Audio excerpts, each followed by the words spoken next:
I thank you, and I now give the floor to the Asian Forum for Human Rights and Development. Thank you, Mr. President. Forum Asia, together with Bar Council Malaysia and Comango, make this statement jointly.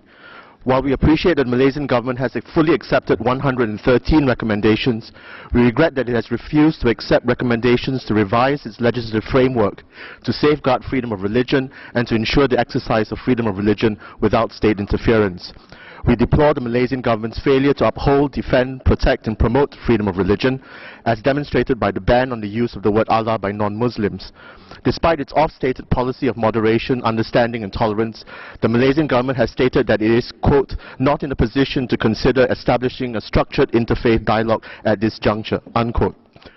Notwithstanding its acceptance of the recommendation on judicial reforms, the recent conviction and sentencing of 2 leading opposition members of parliament, which will result in their disqualification from parliament, raise serious questions about the independence of the judiciary and the impartiality of the administration of justice in Malaysia. We view these cases as selective persecution targeting political opponents and call for the government's full commitment to strengthen the independence of the judiciary in accordance with international human rights standards.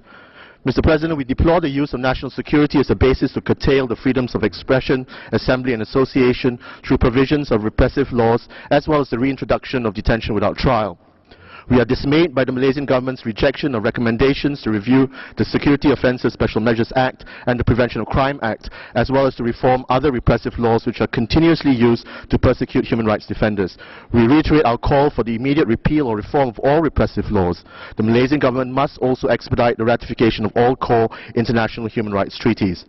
Finally, we urge the Malaysian government to publicly set out a comprehensive, measurable and time-bound action plan for the implementation of UPR recommendations in full cooperation and consultation with civil society. Thank you, Mr. President.